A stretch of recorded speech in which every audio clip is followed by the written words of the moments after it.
မွေးလာတဲ့ကဘယ်သူမှတော့ဘယ်ကလေးမှမွေးလာတဲ့ကဟိုဟာကြောက်တယ်ဒီဟာကြောက်တယ်မရှိတဲ့အဲ့ဒါတင်ယူရင်းနဲ့ဖြစ်လာတာအဲ့ဒါမလို့နိုင်ငံခြားပြည်သူတွေမှာရှိရခလေးတေးသေးလေးတွေကိုခုမှဘာမှမ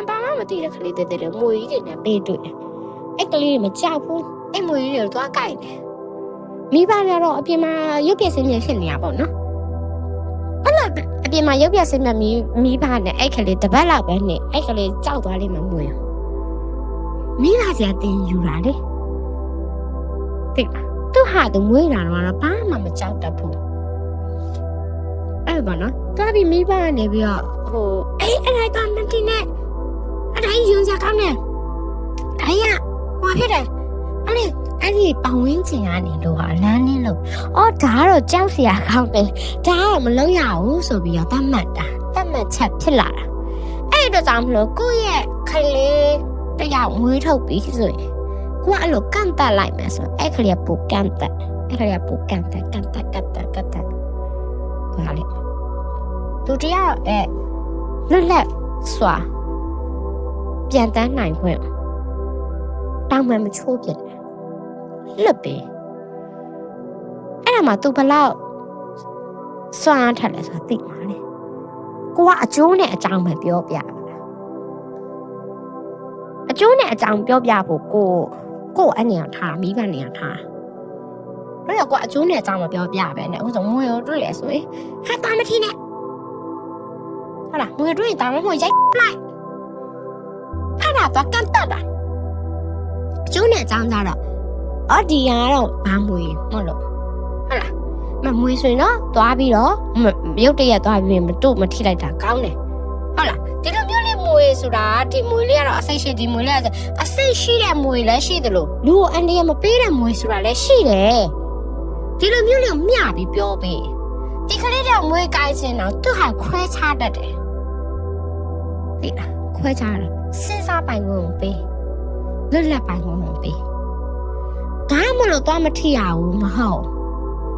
ဒီသားရဲ့ကောင်းခြင်းဆိုခြင်းပြောပြဘယ်အရာမှမဆိုကောင်းခြင်းဆိုခြင်းရှိအကျိုးလေးနဲ့အကြောင်းလေးနဲ့လာတယ်အဲ့ဒီအကျိုးတရားကအကြောင်းဖြစ်တဲ့အခါအဲ့ဒီအကျိုးတရားကလိုက်ပြီးဖြစ်တာမဟုတ်ဘူးအသက်တကူဖြစ်သွားတာအဲ့တော့ကိုကလည်းအဲ့လိုပြောပြရင်ခါလူငယ်တွေခလေးတွေဟာလွတ်လပ်သွားပြန်တန်းနိုင်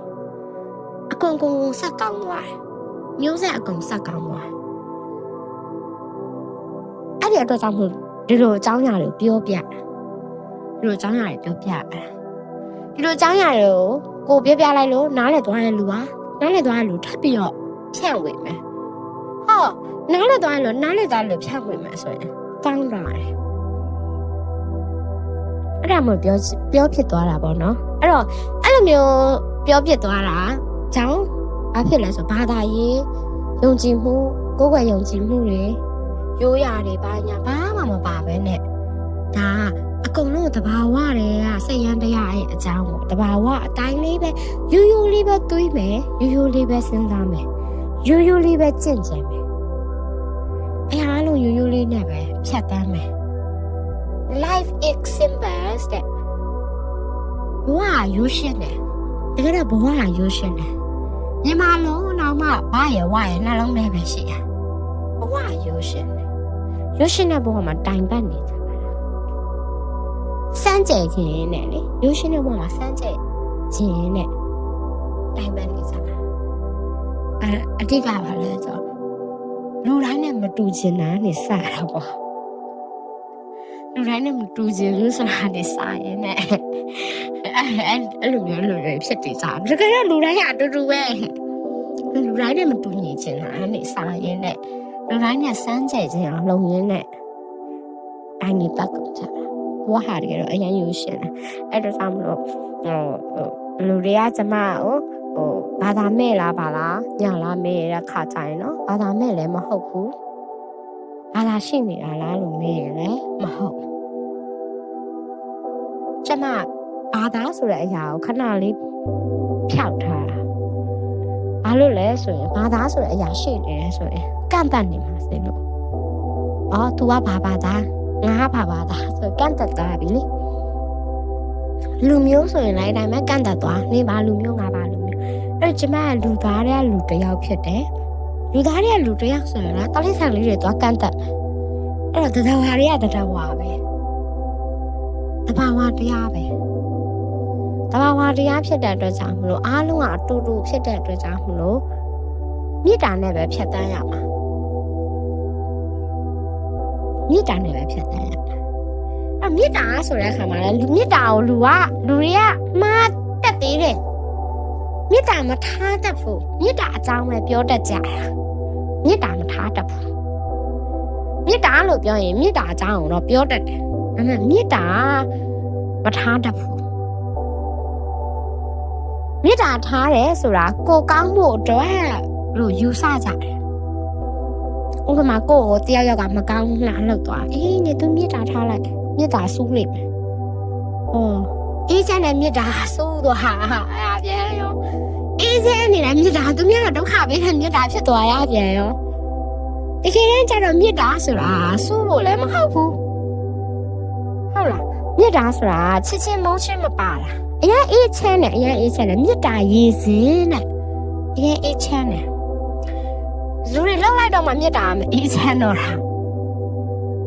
အဲ့တော့မေတ္တာဆိုတဲ့အရာကဘယ်လိုမျိုးလဲဆိုရင်လူတယောက်တထဝါတကောင်တရှိမဲရအောင်မဆို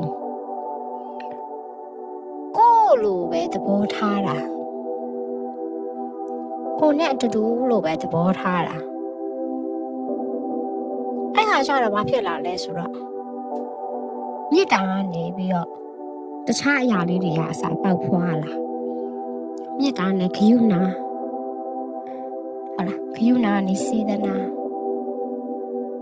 အဲ့လိုလေးတွေပေါက်ဖွာလာ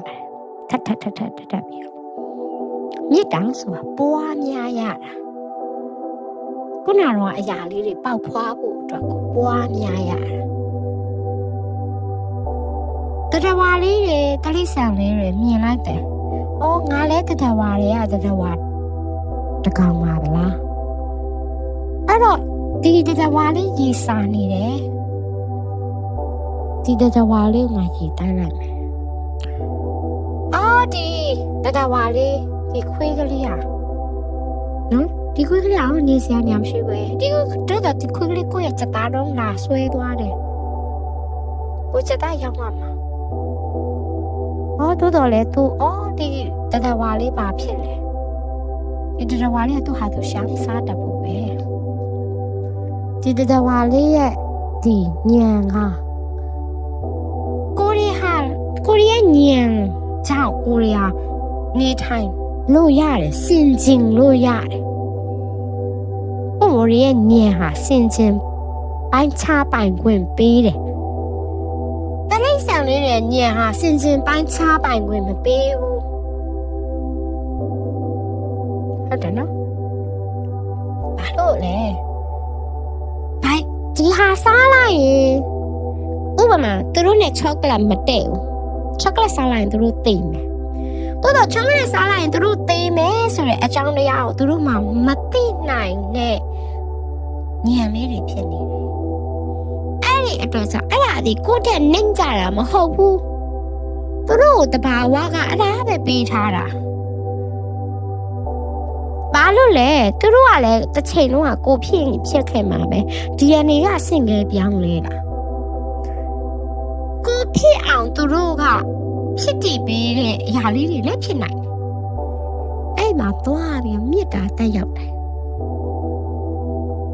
အဲ့ဒီချိန်မှာမြစ်တာအနေပွားလာတယ်ပါလဲဆိုခရုဏာရောတရဝါလေးတနာဖို့ကောင်းတယ်ခရုဏာနဲ့စေတနာပွားလာတရဝါလေးကိုပေးကမ်းဝင်ပြမယ်ရောစားတော့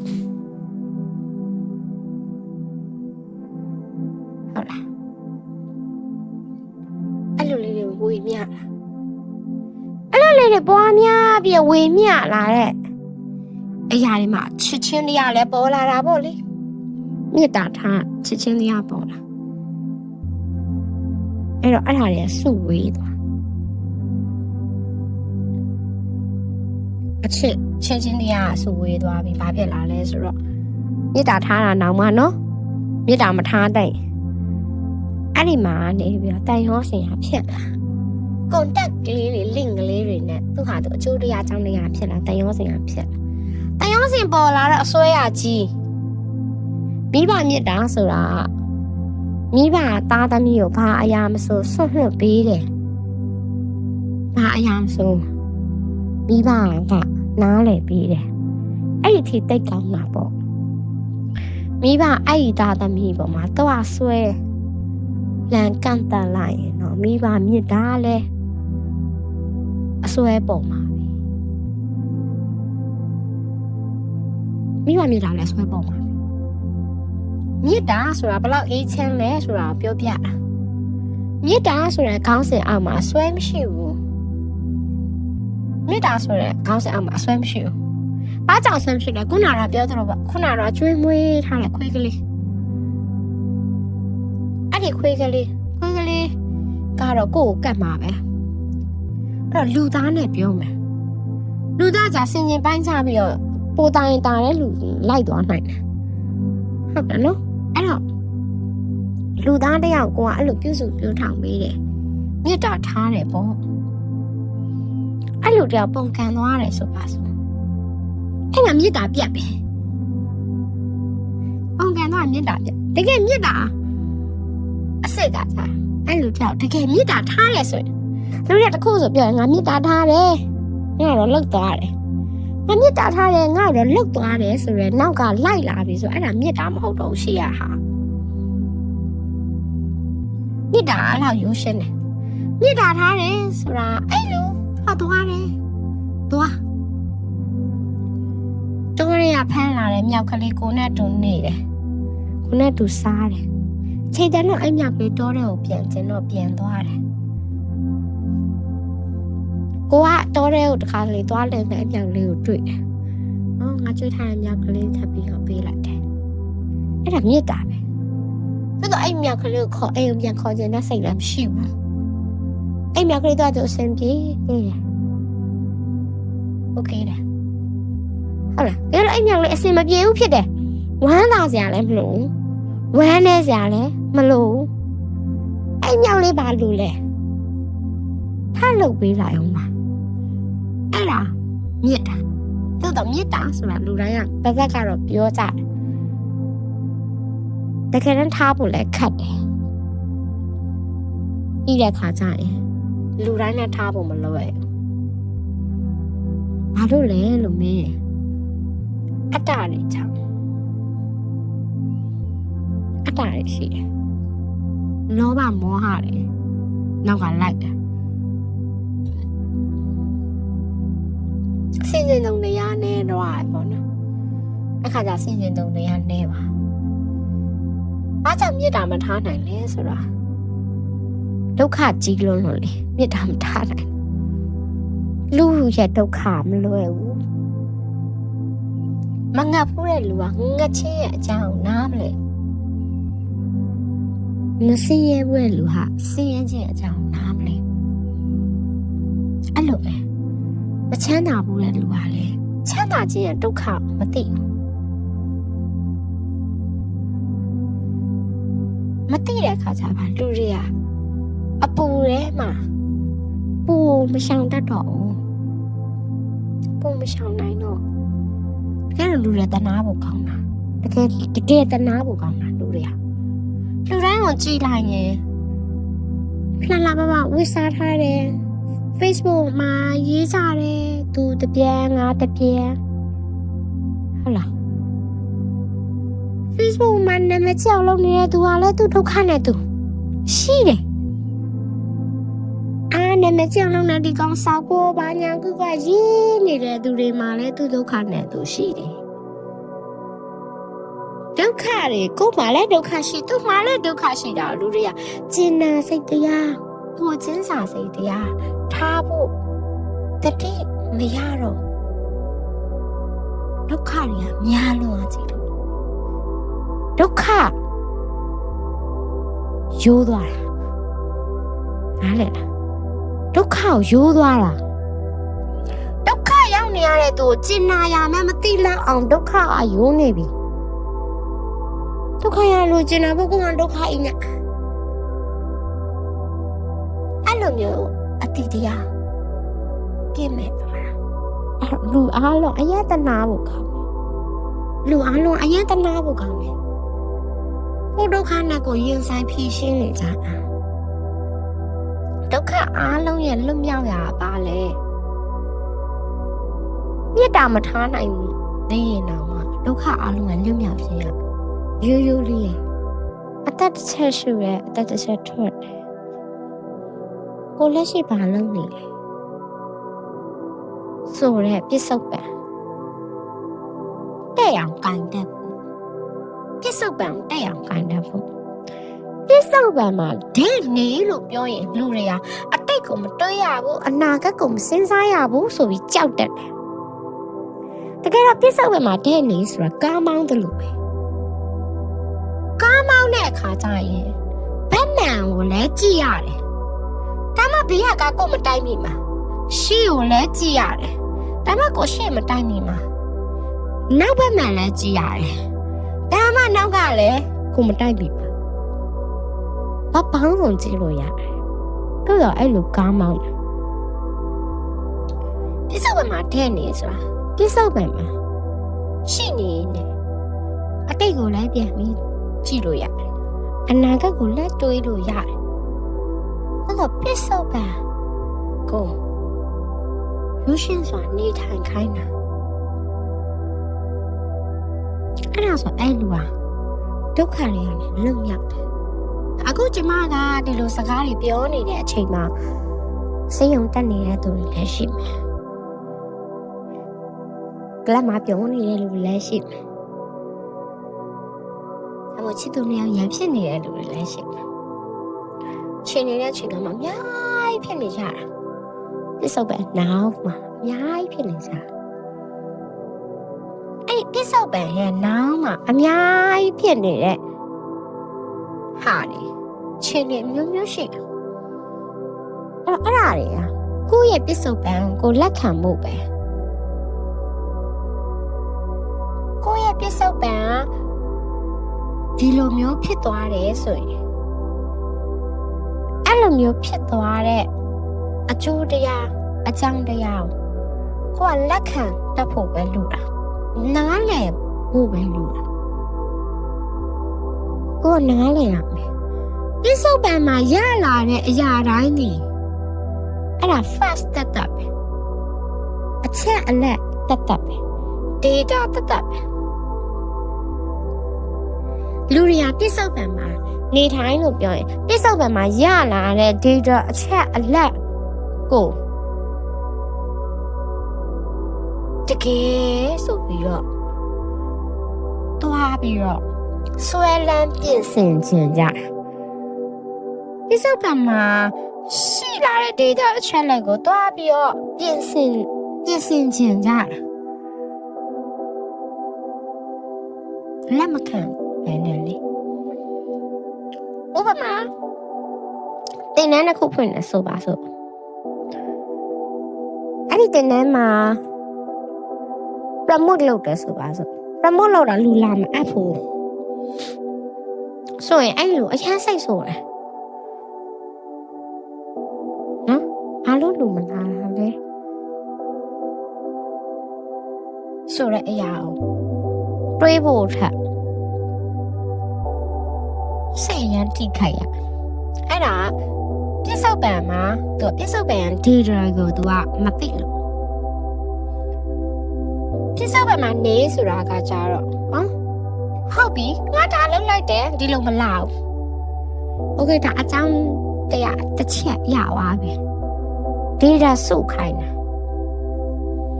နော်အဲ့တော့အတိတ်မှာကိုဘာလုပ်လဲဆိုတဲ့အရာကိုကြည့်တယ်အခုပြစ္ဆုတ်ပံမှာလုပ်လိုက်တဲ့အရာမရဘူးโอเคမရတဲ့ဟာဒီတော့တစ်ချက်ရပါပြီဒါဆိုအနာဂတ်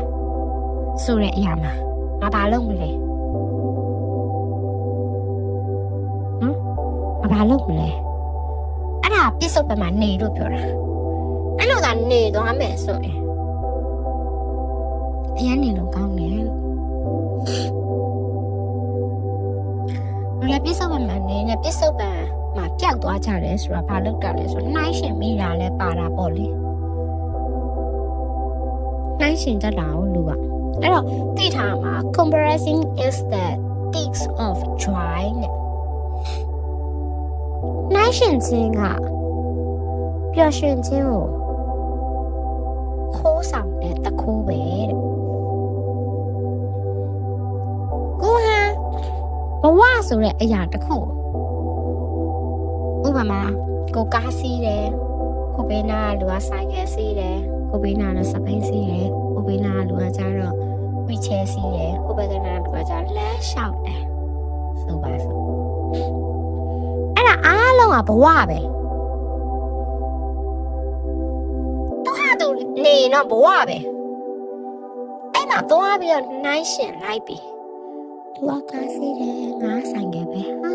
ငါကျတော့စပိန်စီးတယ်သူကဆိုင်ကယ်ငါကျတော့ဒီဘာစပိန်စီးတယ်သူကဆိုင်ငယ်စီးတယ်ဟုတ်လားနောက်တစ်ယောက်ကကျတော့ငါဝေးချဲပေါ်မှာခြေထောက်ကျိုးနေတယ်သူမြကျစပိန်စီးနေလိုက်တာဝေးချဲပေါ်မှာခြေထောက်ကျိုးနေရလို့ဟောမှာခြေထောက်မရှိရလူကနိုင်ရှင်တော့ဖြစ်တော့ဘုံကပျောက်ဆုံးသွားဘုံကပျောက်ဆုံးသွားနိုင်ရှင်မိရနေစားဒီစားဘာမှတဲ့နေဆိုတာသူလည်းမနိုင်ရှင်ဘူးကိုယ့်ရဲ့ self worth ကိုသိရမယ်ကိုယ့်ရဲ့တန်ဖိုးကိုသိရမယ်ကိုယ့်ရဲ့ values ကိုသိရမယ်ရှင်သန်ခြင်းအားလုံးမှာအဓိပ္ပာယ်ရှိတယ်ရှင်သန်ခြင်းအားလုံးဟာရှင်သန်လို့စိတ်ရှိလို့ဖြစ်တည်လာကြတယ်ဖြစ်တည်ခြင်းအားလုံးကလည်းအဲ့သဘောတရားပဲဖြစ်တည်ခြင်းအားလုံးကလည်းရှင်သန်ခြင်းစိတ်ရှိလို့ရှင်သန်လို့ရဲဆိုတဲ့ desire ရှိလို့ဆန္ဒရှိလို့ဖြစ်တည်လာကြတယ်ရှင်သန်လာကြတယ်ဒါကြောင့်ငါဘာကြောင့်ရှင်သန်ရတာလဲငါဘာကြောင့်ရှင်သန်လာရတာလဲဆိုတဲ့အကြောင်းတရားကိုဖင်ကောင်းပြီးလိုက်ရှာမနေနဲ့ငါဒီရှင်သန်လို့စိတ်ရှိလို့ကိုရှင်သန်လာရတာအဲ့ဒါအကြောင်းတရားပဲဒါဆိုငါရှင်သန်နေဘာလုပ်မလဲ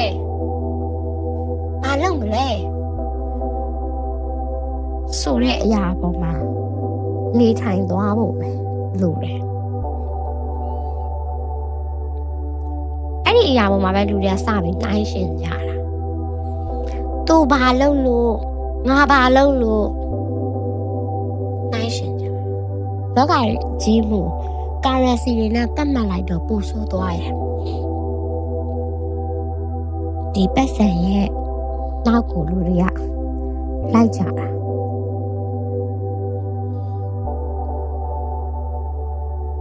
စဉ်းစင်မဲပေါ့လေ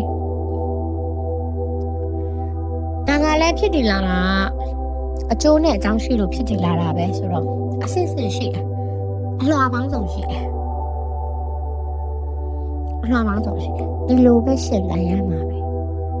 ဒီလိုပဲရှင်သန်ရမှာပဲရှင်သန်နေစိမ်မှာဘာတွေလုပ်မလဲဘာလို့လွတ်အောင်နေထိုင်မလဲဆိုတဲ့အရာတွေကိုသိပြီဆိုရင်ရှင်သန်ရတဲ့သုံးပုံပုံနှစ်ပုံလောက်ကတတ်တာတယ်အဲ့လိုတတ်တာစေချင်တာလူတွေကိုအဲ့ဒီအတွက်ကြောင့်ဒီလိုမျိုးအကြောင်းရတယ်ပြောတာအဲ့လိုများနင်းဆရာကြီးလားနင်းဆရာကြီးမဟုတ်ကိုယ်တိုင်ကဒုက္ခအလုံးကိုခံစားဘူးလို့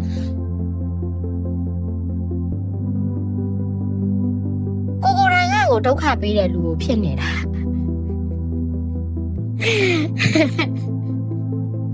ဒုက္ခကိုယ်ပါဖြစ်သွားအဲ့လောက်ထိကိုဒုက္ခနဲ့နှစ်ဖူးတွေ့တူးတွေ့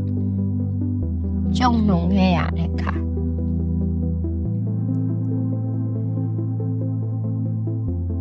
လူတိုင်းရဲ့ဒုက္ခကိုလည်းကိုချင်းစာမိသိကြနေတော့ပိုးပြီးမေတ္တာစိစေခြင်းလားဒါကြောင့်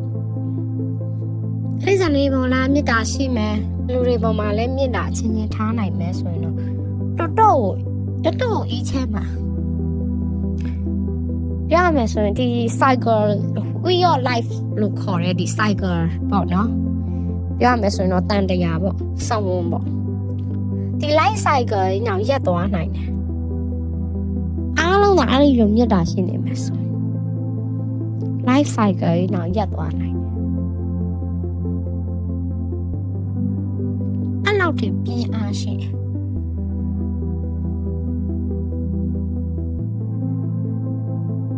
ဘယ်တော့လဲမလွယ်ပါဘူး